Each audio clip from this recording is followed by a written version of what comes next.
العلم قم لا تنم فإن الزمان يا طالب العلم قم لا تنم فإن الزمان انقضى وانصرم فكن ما حييت ضنينا به فظنك بالوقت عين الكرم وكن حلس درسك وافرح به تكن قائدا في غد للأمم.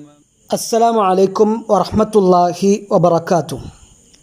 بسم الله الحمد لله والصلاة والسلام على رسول الله. اللهم سبحانك لا علم لنا إلا ما علمتنا إنك أنت العليم الحكيم. സ്നേഹം നിറഞ്ഞ സഹോദരങ്ങളെ, സഹോദരിമാരെ, അത്തഹസ്സുൽ ഖുർആൻ പഠന പദ്ധതിയുടെ ഭാഗമാകാൻ അള്ളാഹു വലിയ അവസരം നൽകിയ സുഹൃത്തുക്കളെ, വിശുദ്ധ ഖുർആൻ 49-ാം അധ്യായം സൂറത്തുൽ ഹുജറാത്തിലൂടെയുള്ള യാത്ര നമ്മൾ തുടരുകയാണ്. ആദ്യ 1-2 ആയത്തുകൾ ഒരല്പം വിശദമായിക്കൊണ്ട് തന്നെ അവയെക്കുറിച്ച് നമ്മൾ സംസാരിച്ചു. അള്ളാഹുവിനോടും റസൂലിനോടും അവരുടെ തീരുമാനങ്ങളോടും ഒരു വിശ്വാസി സ്വീകരിക്കേണ്ട നിലപാടെന്താണ്, റസൂലുള്ളാഹി സ്വല്ലല്ലാഹു അലൈഹി വസല്ലമയോട് സംസാരിക്കുമ്പോഴും ഇടപെടുമ്പോഴും അവർ പാലിക്കേണ്ട മര്യാദകൾ എന്തൊക്കെയാണ് എന്നെല്ലാം ഈ ആയത്തുകൾ നമ്മെ പഠിപ്പിക്കുന്നു. ആ മര്യാദ പാലിക്കാത്തവർക്കുള്ള താക്കീത് കൂടിയാണത്. നിങ്ങൾ ശബ്ദമുയർത്തരുത്, ഉച്ചത്തിൽ സംസാരിക്കരുത് എന്നൊക്കെയാണ് അള്ളാഹു പറയുന്നത്. തൊട്ടുശേഷം 3-ാമത്തെ ആയത്തിൽ ശബ്ദമുയർത്താതെ, ഉച്ചത്തിൽ സംസാരിക്കാതെ മര്യാദകൾ പാലിച്ചുകൊണ്ട് സംസാരിക്കുന്നവരെ അള്ളാഹു പുകഴ്ത്തുകയാണ്, പ്രശംസിക്കുകയാണ്. അള്ളാഹു പറയുന്നു, ഇന്നല്ലദീന യഗുദ്ദൂന അസ്വാതഹും ഇൻദ റസൂലില്ലാ ഉലൈകല്ലദീന ഇംതഹനല്ലാഹു ഖുലൂബഹും ലിത്തഖ്വ ലഹും മഗ്ഫിറത്തും വഅജ്റുൻ അദീം. ഇന്നല്ലദീന, ഒരു കൂട്ടം ആളുകളുണ്ട്, യഗുദ്ദൂൻ, അവർ താഴ്ത്തുന്നവരാണ്. ഗല്ല യഗുദ്ദു എന്ന് പറഞ്ഞാൽ താഴ്ത്തുക എന്നാണ് അർത്ഥം. അങ്ങാടിയിൽ ഇരിക്കുമ്പോഴുള്ള മര്യാദ പഠിപ്പിച്ചപ്പോൾ റസൂലുള്ളാഹി സ്വല്ലല്ലാഹു അലൈഹി വസല്ലം ഒന്നാമത് എണ്ണിയത് ഗദ്ദുൽ ബസർ, കണ്ണിനെ താഴ്ത്തുക. ഗദ്ദ യഗുദ്ദു, താഴ്ത്തുക. യഗുദ്ദൂൻ, അവർ താഴ്ത്തുന്നവരാണ്. അസ്വാതഹും, അവരുടെ ശബ്ദങ്ങളെ. കഴിഞ്ഞ ആയത്തിൽ നമ്മൾ പറഞ്ഞിരുന്നു, സൗത്ത്, ശബ്ദം എന്നതിൻ്റെ ബഹുവചനമാണ് അസ്വാത്ത്. ഇൻദ റസൂലില്ലാ, റസൂലുള്ളാഹി സ്വല്ലല്ലാഹു അലൈഹി വസല്ലമയുടെ അരികിൽ. ഇൻദൽ ബൈത്ത്, വീടിനരികിൽ. ഇൻദൽ ഖബർ, ഖബറിനരികിൽ. ഇൻദ അഹ്മദ്, അഹ്മദിനരികിൽ. ഇങ്ങനെയാണ് അർത്ഥം വരിക. അപ്പോൾ റസൂലുള്ളാഹി സ്വല്ലല്ലാഹു അലൈഹി വസല്ലമയുടെ അരികിൽ ശബ്ദം താഴ്ത്തുന്നവരാണവർ. ഉലൈകല്ലദീന, അക്കൂട്ടർ തന്നെയാണ് ഇംതഹനല്ലാഹു, അള്ളാഹു പരീക്ഷിച്ചിരിക്കുന്നു. ഇംതഹന യംതഹിനു എന്ന് പറഞ്ഞാൽ പരീക്ഷിക്കുക. ഇപ്പോൾ അറബിയിൽ എക്സാമിന് പറയുക ഇംതിഹാൻ എന്നാണ്, പരീക്ഷ. അള്ളാഹു പരീക്ഷിച്ചിരിക്കുന്നു. കുലൂബഹും, അവരുടെ ഹൃദയങ്ങളെ, ലിത്തഖ്വ, തഖ്വക്ക് വേണ്ടി. ലഹും മഗ്ഫിറത്തുൻ വ അജ്റുൻ അദീം, അവർക്ക് പാപമോചനമുണ്ട്, മഹത്തായ ഉന്നതമായ പ്രതിഫലവുമുണ്ട്. റസൂലുള്ളാഹി സ്വല്ലല്ലാഹു അലൈഹി വസല്ലമയോട് പാലിക്കേണ്ട മര്യാദകൾ പാലിച്ചവർക്ക് അള്ളാഹു നൽകിയ പ്രശംസയാണിത്. അള്ളാഹു നമ്മുടെ ഹൃദയങ്ങളെ പരീക്ഷിക്കും.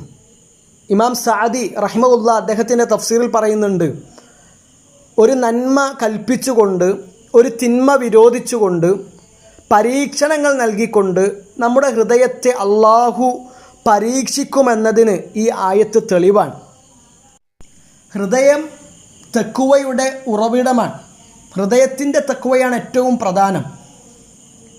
റസൂലുള്ളാഹി സ്വല്ലല്ലാഹു അലൈഹി വസല്ലമയുടെ അരികിൽ ഒരാൾ വന്നപ്പോൾ റസൂലുള്ളാഹി പറഞ്ഞല്ലോ, അത്തഖ്വ ഹാവുന, തഖ്വ ഇവിടെയാണ്. ഹൃദയത്തിലേക്ക് ചൂണ്ടിക്കൊണ്ട് 3 തവണ പറഞ്ഞു എന്നാണ്. ആ ഹൃദയം നന്നാവലാണ് ഏറ്റവും പ്രധാനം. നമ്മുടെ അവയവങ്ങൾ കൊണ്ട് തഖ്വയുടെ ബാഹ്യമായ കർമ്മങ്ങൾ നമുക്ക് ചെയ്യാൻ കഴിയും. ഇപ്പോൾ നിസ്കരിക്കുക, ഖുർആൻ ഓതുക, പക്ഷേ ചിലപ്പോൾ ഹൃദയത്തിൽ തഖ്വ ഉണ്ടാവില്ല. മുനാഫിക്കുകൾ നിസ്കരിക്കുന്നുണ്ട്, അവരുടെ ഹൃദയം നന്നായിട്ടില്ല. അപ്പോൾ ഹൃദയത്തിൻ്റെ തഖ്വയാണ് ഏറ്റവും പ്രധാനം. വേറെ ചില ആളുകളുണ്ട്, സകല തിന്മകളും ചെയ്യും, തോന്നിവാസികളായിക്കൊണ്ട് ജീവിക്കും. അവർ പറയുക തഖ്വ എവിടെയാണെന്നാണ്. സിഗരറ്റ് വലിക്കുന്നുണ്ടാകും, നെരിയാണിക്ക് താഴെ വസ്ത്രം ഉടുത്തിട്ടുണ്ടാകും, താടി ക്ലീൻ ഷേവ് ചെയ്തിട്ടുണ്ടാകും, സിനിമ കാണുന്നുണ്ടാകും. ഇത് തെറ്റാണ്, ഹറാമാണ്, ചെയ്യാൻ പാടില്ല, വിലക്കപ്പെട്ട കാര്യമാണെന്ന് പറഞ്ഞാൽ അവർ പറയും അതൊന്നുമല്ല, തഖ്വ ഹൃദയത്തിലാണ്, ഹൃദയം നന്നായാൽ മതി എന്നാണ്. അത് ശരിയല്ല. ഇബ്നു ഉസൈമീൻ റഹിമഹുല്ലാഹു തആല പറയുന്നുണ്ട്, ഒരാളുടെ ഹൃദയം നന്നായാൽ, അദ്ദേഹത്തിൻ്റെ തഫ്സീറിൽ പറയാണ്, ഒരാളുടെ ഹൃദയം നന്നായാൽ അയാളുടെ ബാഹ്യമായ ഇടപെടലുകളും പ്രവർത്തനങ്ങളും രൂപവും കോലവും എല്ലാം മാറും. കാരണം റസൂലുള്ളാഹി സ്വല്ലല്ലാഹു അലൈഹി വസല്ലം പറഞ്ഞിട്ടുണ്ട്, മനുഷ്യ ശരീരത്തിൽ ഒരു മാംസമുണ്ട്, ഇദാ സ്വലഹത് സ്വലഹൽ ജസദു കുല്ലു, അത് നന്നായാൽ അവൻ്റെ ശരീരം മുഴുവൻ നന്നായി.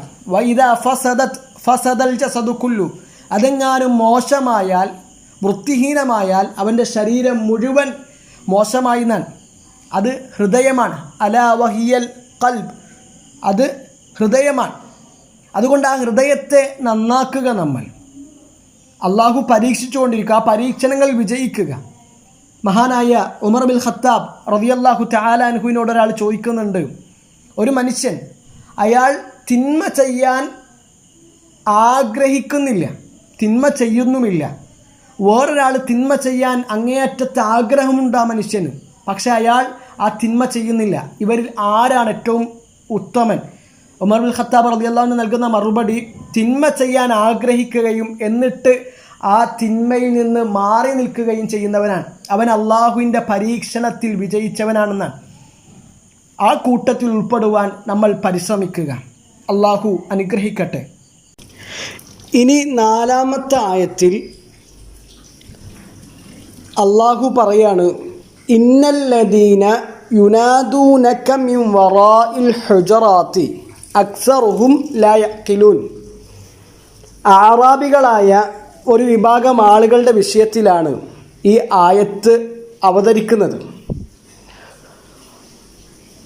ഇന്നല്ലദീന, ഒരു വിഭാഗം ആളുകളുണ്ട്, യുനാദൂനക്, അവർ താങ്കളെ വിളിക്കുന്നു. നാദ യുനാദി എന്ന് പറഞ്ഞാൽ വിളിക്കുക എന്നാണ് അർത്ഥം. യുനാദൂന, അവർ വിളിക്കുന്നു, ക താങ്കളെ, മിൻ വറാ, പിറകിൽ നിന്ന്. വറാ എന്ന് പറഞ്ഞാൽ പിറക്. മിൻ അമാം, മുന്നിൽ നിന്ന്. മിൻ യമീൻ, വലതുഭാഗത്തു നിന്ന്. മിൻ ഷിമാൽ, ഇടത് ഭാഗത്തു നിന്ന്. ഇവിടെ പറയുന്നത് മിൻ വറാഇൽ ഹുജറാത്തി, അറകൾക്ക് പിന്നിൽ നിന്നുകൊണ്ട് താങ്കളെ വിളിക്കുന്ന ഒരു വിഭാഗം ആളുകളുണ്ട്. അറ എന്ന് പറഞ്ഞാൽ ഇവിടെ ഉദ്ദേശിക്കുന്നത് റസൂലുള്ളാഹി സ്വല്ലല്ലാഹു അലൈഹി വസല്ലമയും അദ്ദേഹത്തിൻ്റെ പത്നിമാരും മദീന പള്ളിയുടെ പരിസരങ്ങളിൽ താമസിച്ചിരുന്ന മുറികളാണ്. ഇന്ന് ആ അറകൾ അവിടെ ഇല്ല. അമവി ഭരണാധികാരി അബ്ദുൽ മലിക് ബിൻ മർവാൻ അദ്ദേഹത്തിൻ്റെ ഭരണ കാലഘട്ടത്തിൽ ആ അറകൾ പൊളിച്ചു നീക്കുകയാണ് ചെയ്തത്. സഈദ് ബിൻ മുസയ്യബ് റഹിമഹുല്ലാഹു തആല പറയുന്നുണ്ട്, ആ അറകൾ ഇന്നും അവിടെ ഉണ്ടായിരുന്നുവെങ്കിൽ മദീനയിലുള്ളവർക്കും പുറത്തുനിന്ന് വരുന്ന വിദേശികൾക്കും റസൂലുള്ളാഹി സ്വല്ലല്ലാഹു അലൈഹി വസല്ലമയുടെ ലാളിത്യവും ഐഹിക ജീവിതത്തോടുള്ള വിരക്തിയുമെല്ലാം ബോധ്യപ്പെടുവാൻ അത് ധാരാളമായിരുന്നു എന്നാണ്. എന്നിട്ട് അള്ളാഹു പറയാണ്, വ അക്സറുഹും ലാ യഅഖിലൂൻ, അവരിൽ അധിക പേരും ചിന്തിക്കുന്നില്ല, കാര്യങ്ങൾ മനസ്സിലാക്കുന്നില്ല.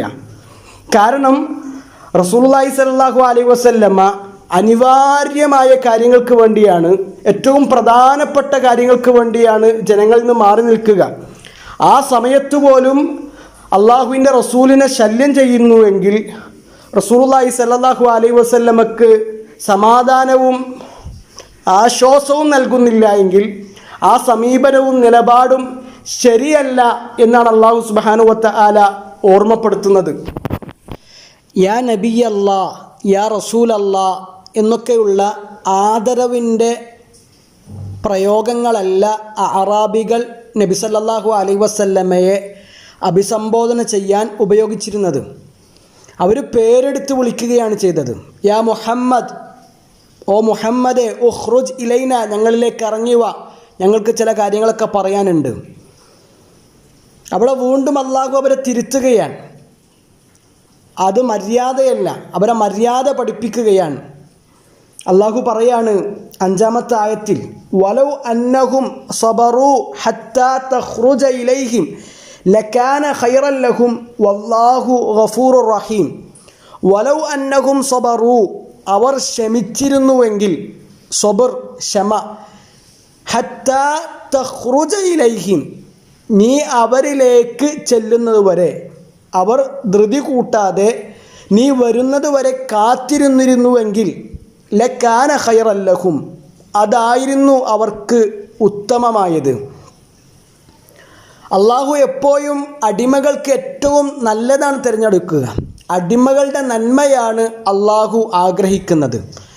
അവർക്ക് അതാണ് നല്ലതെന്ന് പറയുമ്പോൾ ദുനിയാവിലും അതാണ് നല്ലത്, ആഖിറത്തിലും അതാണ് അവർക്ക് നല്ലത്. എന്നിട്ട് അള്ളാഹു പറയാണ് വല്ലാഹു ഗഫൂറുർ റഹീം, അള്ളാഹു ഏറെ പൊറുക്കുന്നവനാണ്, അതുപോലെ തന്നെ അടിമകളോട് അങ്ങേയറ്റം കാരുണ്യമുള്ളവനാണ്. അള്ളാഹു അടിമകളിൽ നിന്ന് ഒരു തിന്മ വന്നാൽ അത് പുറത്തു കൊടുക്കും. ഗഫൂറാൻ, അവരിൽ നിന്നൊരു തിന്മ വന്നാൽ ഉടനടി അതിനെ ശിക്ഷ നടപ്പിലാക്കുന്നില്ല. അത് അള്ളാഹുവിൻ്റെ റഹ്മത്താണ്. ഈ ആയത്തിനെ വിശദീകരിക്കുമ്പോൾ ഇബ്നു ഉസൈമീൻ റഹിമഹുല്ലാഹു തആല പറയുന്നുണ്ട്, അവസാന ഭാഗത്ത് ഈ 2 പേരുകൾ വന്നതുകൊണ്ട് അറിവില്ലായ്മ കൊണ്ട് റസൂലുള്ളാഹി സ്വല്ലല്ലാഹു അലൈഹി വസല്ലമയോട് പാലിക്കേണ്ട മര്യാദകളും റസൂലുള്ളാഹിക്ക് നൽകേണ്ട ആദരവും ബഹുമാനവും നൽകാതിരിക്കുകയും ചെയ്ത ആ വിഭാഗത്തിന് അള്ളാഹു പുറത്തു കൊടുത്തിട്ടുണ്ട് എന്ന് നമുക്ക് മനസ്സിലാക്കാമെന്നാണ്. ഇവിടെ നമ്മൾ മനസ്സിലാക്കേണ്ട മറ്റൊരു സംഗതി, ഖുർആനിലോ സുന്നത്തിലോ അള്ളാഹുവിൻ്റെ ഒരു പേര് വന്നാൽ അവിടെ നമ്മുടെ ഒന്നാമത്തെ ബാധ്യത അത് വിശ്വസിക്കുക എന്നുള്ളതാണ്. അതിനെ നിഷേധിക്കാൻ പാടില്ല, അതിനെ അംഗീകരിക്കുക, ഉൾക്കൊള്ളുക, വിശ്വസിക്കുക. രണ്ടാമത്തൊരു കാര്യം, ആ പേര് എന്താണോ തേടുന്നത് അതനുസരിച്ച് നമ്മുടെ ജീവിതത്തെ ക്രമീകരിക്കുക എന്നതുകൂടിയാണ്. വല്ലാഹു ഗഫൂറുർ റഹീം എന്ന് പറയുമ്പോൾ അള്ളാഹു പാപങ്ങൾ പുറത്തു തരുന്നവനാണ്. അതുകൊണ്ട് എൻ്റെ ജീവിതത്തിൽ സംഭവിച്ച പാപങ്ങൾ ഞാൻ ഏറ്റുപറയണം, അള്ളാഹു അതെനിക്ക് പുറത്തു തരും. അതാ പേരിൻ്റെ തേട്ടമാണ്. അള്ളാഹു റഹീമാൻ, കാരുണ്യമുള്ളവനാണ്. അതുകൊണ്ട് എനിക്ക് അള്ളാഹുവിനോട് എൻ്റെ കാര്യങ്ങൾ അവതരിപ്പിക്കാം, അള്ളാഹു എന്നോട് റഹ്മത്ത് കാണിക്കും. ഇതാ പേരിൻ്റെ തേട്ടമാണ്. അതനുസരിച്ച് കൂടി ജീവിക്കുവാൻ നമ്മൾ ശ്രമിക്കുക, ശ്രദ്ധിക്കുക. അള്ളാഹു അനുഗ്രഹിക്കുമാറാകട്ടെ. അസ്സലാമു അലൈക്കും വറഹ്മത്തുള്ളാഹി വബറകാതുഹു.